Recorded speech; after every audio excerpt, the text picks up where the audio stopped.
So just a little background on how we all know each other. We all went to Morehouse together.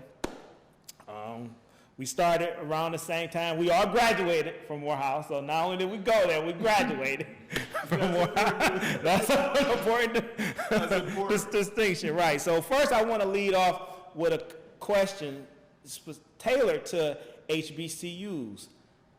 Are HBCUs relevant this day and age? Do we need HBCUs in 2020? And in what way do we need HBCUs? So, LeVar, you can go first. So I think I'm a little biased. I mean, I teach and work at a HBCU, so I think HBCUs are prevalent because in many ways we need a space for, young students who are black to actually be able to do the work and also learn pride in oneself. I think if you're in predominantly white institutions, from my own experience, you usually have to deal with race and defending yourself through the work, right? Race usually defines how you do work. So there's an extra set of microaggressions that most of those students at predominantly white institutions deal with if they're black or of color. Whereas at HBCUs, we allow you to grow into who you are, but also master the content too.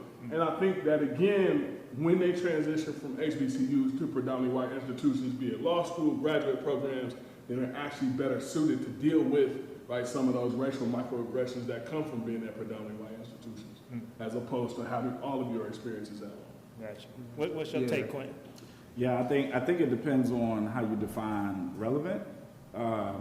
If we're defining relevant as necessary versus popular, I don't know. I mean, I'm in a place right now, and most of y'all know, like, if you see anything that I post online and certain things like that, I'm really even questioning the necessity of higher education as a whole, separate from just HBCUs, but, is this sort of call to be in college even something that we need to just really sort of dissect and think about?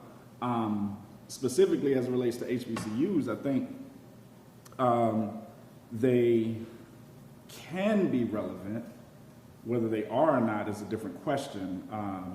But I think that in many ways, HBCUs can get in their own way at a lot of times.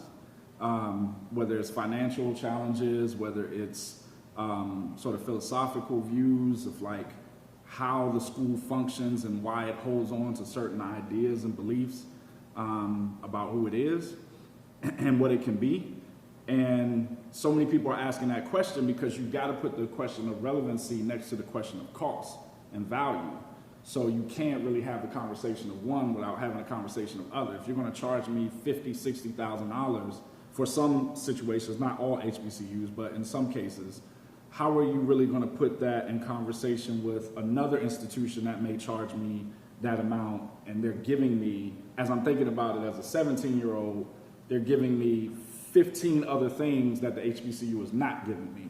So, I mean, it's a tough conversation in terms of relevancy because you've got to approach it from a different lens than just the traditional what college has been and what college could mean. Like, what's the other sort of value system for? Jason, so I think there has been a shift and a difference between our experience and maybe the experience today. Mm-hmm. And so, piggybacking on that same question, as far as the relevance, do you think that it was more relevant then than it is now? And what's the difference between I come from a place where I went to a HBCU for undergrad, and then I went to a predominantly white institution for grad school. I think it's relevant now more than ever.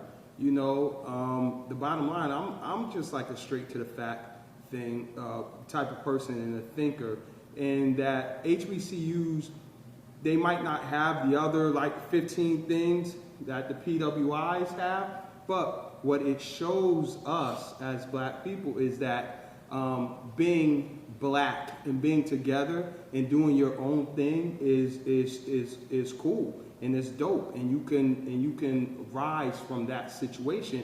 And to me, that's the first step to, okay, now I'm going to start my own black business and incorporate other black people. And then, I'm extra with it. It's the first step to like, we need to just do our soul separate shit from white America in general. Mm-hmm. You know, because if things continue as they are, where we cannot find common ground on certain things, and we talk about this day and age with police brutality and political unrest and things of that nature, I think what HBCUs offer that student in just exposing them to that being all black is not only okay, but super dope, and you can have super value from that, is necessary just as much now as it was back then. I think we appreciated it more back then than people appreciate it now, but I think it's relevant more now than ever. My opinion is a little different because I remember when Q and I went to high school together, for y'all that don't know. When we first got to Morehouse, I remember one of the distinct things that we were shocked about is that how many students didn't come from black environments.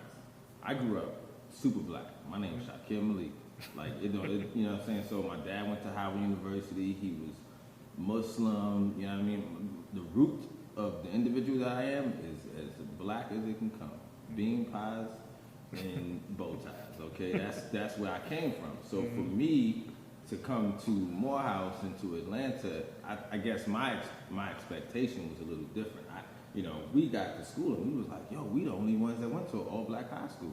I went to all-black elementary school, all-black middle school, all-black high school. So for me, I had already lived the black experience. So I was like, I guess I was expecting more. I was expecting something different, but this was just another day in my life. So I guess for me, it was just a little disappointing because I had already experienced it.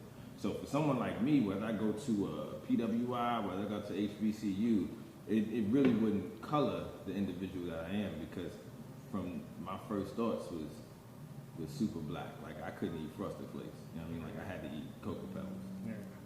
Coming up, like that was military right there. That was my life. So, I'm joking, but I'm so serious, though. We black cereal. Like milk. So since Jason brought this up, I kind of want to dig this out a little bit more as far as he bringing up this current civil unrest, especially with police brutality and whatnot. And just quite frankly, the question I have to ask is, do you feel, and this for everyone, do you feel that we as black people, black men, are under attack? And if so, is it a certain type of black man that's under attack? Do you feel like, all of us, we have advanced degrees, and so do you feel like we are spared this, or do you feel that we are included in this realm of go ahead. I'll just start off real quick. I think everyone is under attack as a black man, but it's just the attack or the weapon or the method is different depending on who you are. So someone like LeVar, who has a PhD and a master's degree and all that good stuff, and Quentin, they're attacked in a slightly different way, where that being passed up for promotions or putting more hurdles in front of them to get equal pay or things like that they deserve, that their white counterparts are getting even the connections of being pulled up, where if they were, if they weren't black, for all the accomplishments they have right now, I wholeheartedly believe they have double the accomplishments, right? And then so that's for the degree type of folks. For the non-degree type of folks, we know how to kind of avoid certain things. For the non-degree type of folks who are just living their everyday life, yeah, their attack is and not to say we don't we're not susceptible to police brutality and stuff like that, but for other folks that are crossing that path every day and don't quite know how to navigate through that, that's how they're attacked, and unfortunately their attack ends in bloodshed and murder and things you can't come back from, and it's a sad state. And if for anyone who's denying it, they just don't want to believe it, because it's so in their face right now, and I think that it's a war going on outside. Yeah. You had to slip mob. Why you waiting for Mr. Purse? Man is safe from. Bar, what's your thoughts? So I think it's interesting, and I mean, we dovetail that with the conversation on HBCUs, and I think it's important because one of the things that we're all realizing in this day and age, especially if you, like now that we're in a social media age where we actually can watch, right, black men being killed and murdered by the police, is that, you know, that can happen to any of us, right? And not just us, but also, you know, we think about Breonna in Kentucky, like, I mean, it can even happen to our women. And I think part of it too is that like respectability politics, the way we used to dress and the ways of being, right, kind of immune from that type of attack, especially in the eyes of whites, is no longer the case, right? So again, if you spoke with a particular type of diction or you dressed a certain way, right, as a black person, that kind of gave the police, right, or we believe that it gave the police an idea, right, that this person, right, has some type of respectability. What we're realizing now is that that game has changed entirely, right? Like, I mean, we've seen more, you know, evidence of, you know, white supremacy more now than ever, especially if we think about the White House, where it's really forcing blacks, in my view, to start looking inward, right? So we shouldn't be saying Black Lives Matter to like, you know, a racist system of injustice that has historically like marginalized black folks. We need to be reinforcing that in our own communities, in our schools.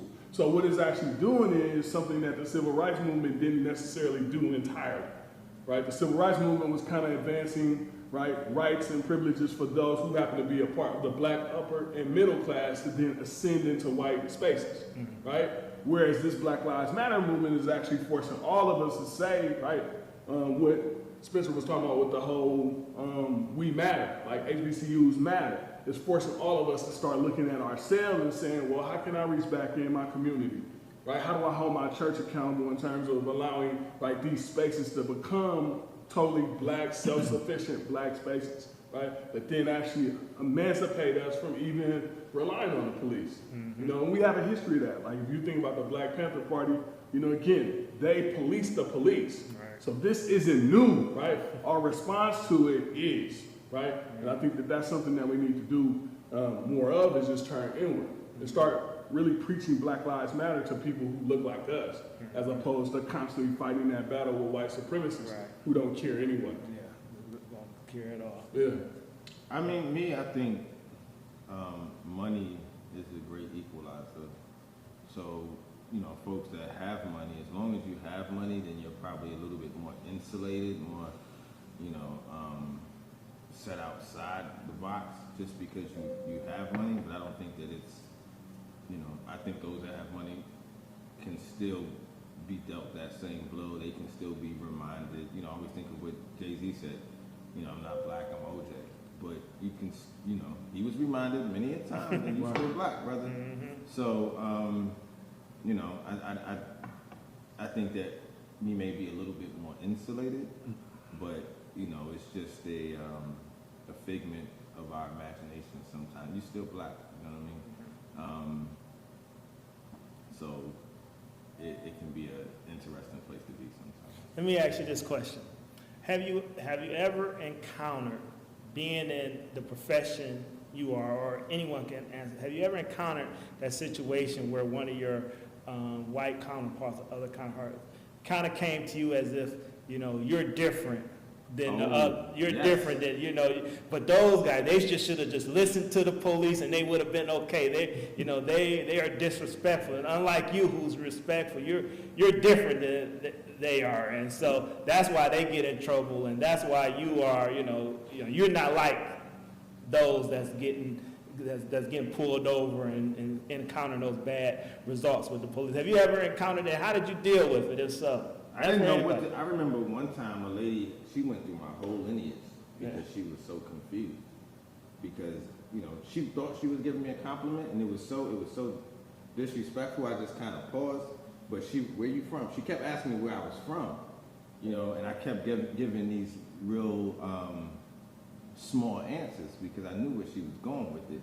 But ultimately, she was like, "You can't be black. You must not be black. You're too smart. You're too nice. You're too kind. So what are you? Where are your parents from?" I was like, "New York, Queens, D.C. But where are you from? Where are your parents from?"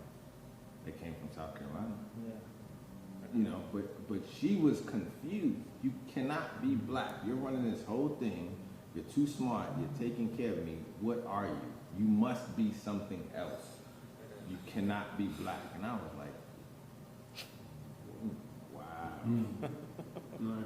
Yeah. It's that whole idea that, like, again, right, that, like, being black has to be so contrary to what that popular narrative of what, right, being brilliant, being excellent, being good at your craft is, right? Which is why they always tell us we gotta work twice as hard, right, than our counterpart, right?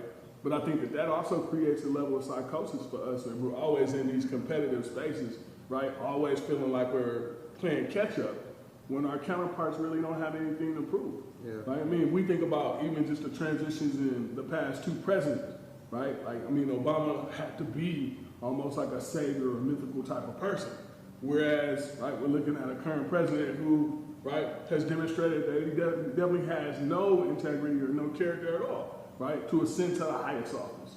You know what I mean? The key to all that is 2 things. One, to Javar's original question, is to remind them that, yes, you are that same person. Yeah, I am so-and-so who got shot. I listen to the same music, I act the same way, and not only am I that same person, you're that same person too.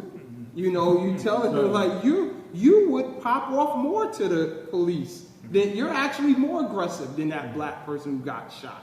You know what I'm saying? Because of your entitlement. But at a basic level, I'm exactly that same person. So first you remind them of that. And then what I do, because this is just how I am, is I just remind them that I'm still swifter than all you and a couple of steps ahead of y'all too. Like, yeah, I'm that person, and yeah, a couple of degrees later and stuff like that, I can navigate this system way better than you can, and that's why, you know, you're coming to me for direction. But that's, you know, that's beyond, I'll say that in the slickest way to just put people on notice, and it don't matter who you are. That's how I'm gonna say it. I'm gonna say, like, yo, you know who I am, and you know I can achieve better than you can, and I'm just like that person. So to rub it in a little bit, and that's just how I get down. Can I go back to the question about attack? Yeah. I've been sitting here like reflecting on that, and I'm going to take a different approach because I don't think that we are under attack. And the reason I say that is because of the way that I've come to define what attack means. So in thinking about it, like an immediate direct action that's intended to cause harm or intended to assume control over another individual or group. I don't know if that's really our current existence. I don't think that these attacks are immediate. I think these attacks are woven into the system itself. The attacks, what we have classified as attacks, are just visceral responses to racism and white supremacy. They are just knee-jerk responses to the things that we've been conditioned to believe and think about a particular group of people. They're not deliberate attacks of we sent out a memo, all the police officers got a memo, a text memo, and said, make sure today you kill a black person or arrest somebody. I don't think it functions in that way, in a traditional way of how we would strategize an attack on a traditional group.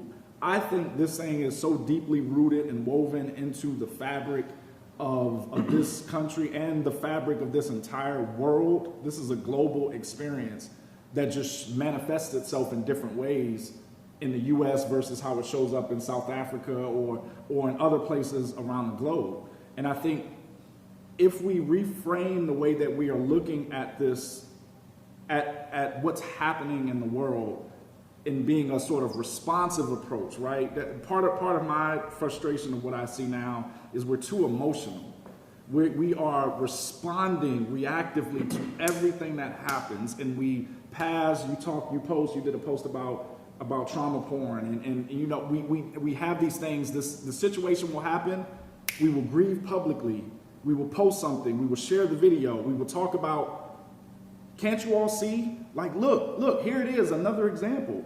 I mean, at some point, we have to move beyond that emotion and recognize hey, we might have to live in a reality where this is the norm and accept it and figure out how do we recondition the space in a way that maybe, and I'm going to say that maybe with 10,000 question marks behind it, maybe our grandchildren and great-grandchildren will not have to experience that. Maybe. But I'm not hopeful because you're talking 400 years and plus 400 years is like that's like the benchmark. That's like the base level 1619 Jamestown talk when slaves were here before 1619. That's not when our story starts in this country, in this land that we call America. So if we are talking hundreds of years, we think we are going to unravel those hundreds of years in a matter of 50? Like you almost have to double, you almost have to do 800 years to offset the 4 in order to rewrite the things that are just naturally woven into the people that are moving in the world, of why they automatically assign a certain level of guilt, or why that conversation even happened to you, is something that existed long before she was even put on this planet. So I think if we maybe changed our language about being so reactionary of the things that we're seeing in this world, we might have an opportunity to do something different, to touch on what you said and what you both saying. Everybody's kind of speaking to this about, like, what if we turn inwardly and say, damn, all that, like, this is what it is. We just devote our energy to our things and what we need to do, and we don't really even need, individuals to help and support us as a collective group and as a race to progress ourselves further. I like the 400, 800 thing. I'm going to use that. I like that. That's the truth, though. I haven't thought about it in that manner. That it's going to take twice as long to kind of undo where we've come, And for me, I think that I try to do it in a different way. I always try to inform people. I always feel like people, my personal view is that the average American, has no idea. You got toast to that. They don't have any idea of what's happened during those 400 years. They don't understand what's been placed upon us.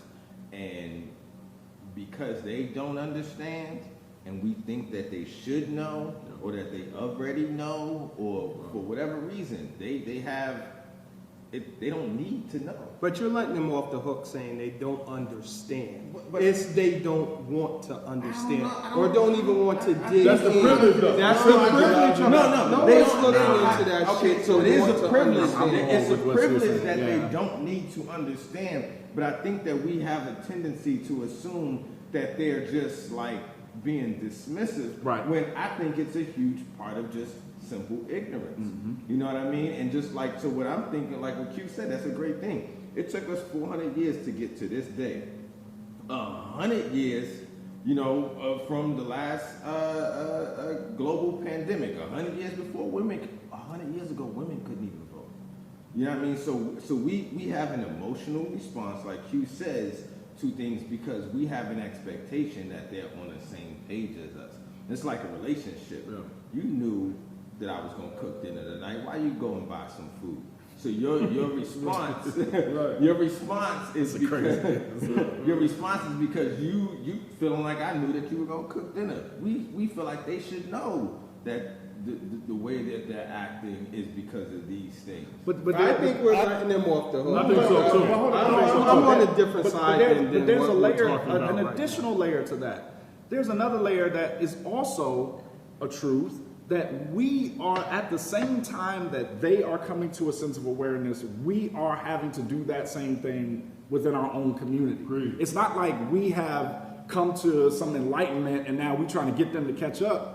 We're unpacking the same shit that they're unpacking right next to us because we don't even have all the words. Like, I don't have all the words of why certain things are penetrating me when I watch something and this thing happens. Like if I see a killing or the George Floyd situation or something like that.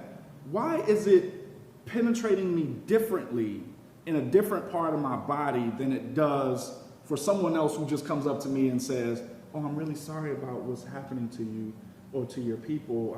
Is there Because it anything ain't that- them. Because It it's ain't not them. Well, let me But just the- say but the something. unpacking I piece, just, though. because it's cool, and, you know, these are my brothers. I've known these guys forever. But, you know, and so we have philosophical differences. And sometimes I'm on the opposite end. And I might be saying the same thing, but not realize I am.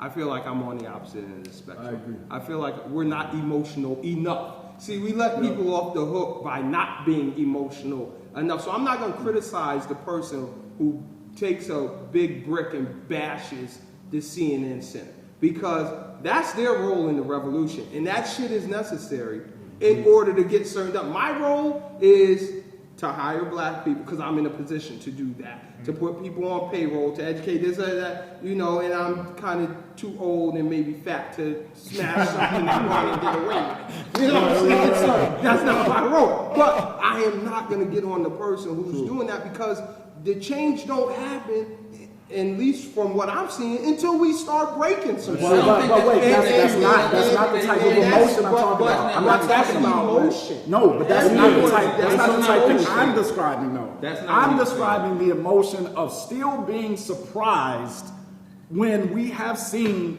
1,000, 2,000, 10,000 cases of the same thing. Because How we're doing many the times- same, No, no, we're no. doing the same But- stuff to try to No, to I'm- try I'm to with you. prevent But it. it's deeper than that. I mean, I get your point about the emotional of being able to see it in that way. I think the problem or the new issue is social media, right? It's not just the fact that we're seeing it in our own Right. locales as it was 10 years ago, Right. right? Now the world gets to see that. Like, the reason why George Floyd became global is because this is the first example of, like, American white supremacy being visible to all in a world where a pandemic has them sitting down to watch television. But also, right? what you said though, I thought that. Sorry to cut you off. Go ahead, no. But I thought Quentin's description of why it touched everybody so tough was probably because I didn't understand. I attributed it to COVID. Of Because course. there's no sports. Yep. There's no football. There's no The basketball. only thing you can There's focus nothing on else is to this. do but for But you to this. see And watch how it. depraved America is I to agree. black people. I agree. But that was my thought. I was like, yo, that's it. But then Quentin, like a month later, gave this whole diatribe about how slow it was. And I was like, Facebook. that was like, yeah, I was like, that's real, because it was the most slow, deliberate death and killing of a black man. It wasn't an accident, it wasn't no knee-jerk reaction, it was extraordinarily slow. And I was like, wow, so maybe, I still don't know if Quentin was right, but I was like, that's probably one of Right. the most poignant, like, descriptions of that, because it was extremely slow. And I was like, I thought I knew Yeah. why. Yeah. I was like, COVID gave us something. But then also too, like, racism isn't as necessarily as visible, right? We talked about that earlier about how, like, in certain particular spaces that you work in, if you're in a corporate space, you understand institutional racism a different way. Yeah. If I'm an academic or in the medical field, right, as a doctor, you understand racism in terms of the health disparities. That's a different way of seeing it. Whereas in the 1960s, in the moments we see racism acting out, it's all of those forms simultaneously. Blacks can't get jobs. They can't move into these homes, right? They have health disparities. It's all, right, the same coin. It's just the essence of being black.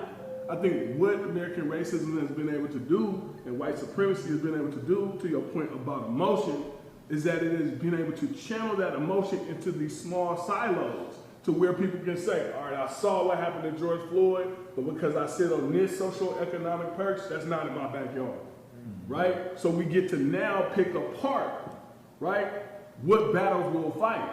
And the most important thing is that capitalism, we talked a little bit about money. Shakir brought up money, but capitalism has also brought in the fact that, like, what we do comes with a real cost to our livelihoods and who we are, right? So again, to Malcolm's point, the whole idea is that, again, right? He said the price of freedom is death, right? So the whole idea is that, again, if you're fighting for, he meant his own physical life when he talked about that, right? But now we're talking about you can die socially, you can be ostracized, You can die economically. You can have your job taken away from you. People in Georgia can be fired for what they post online.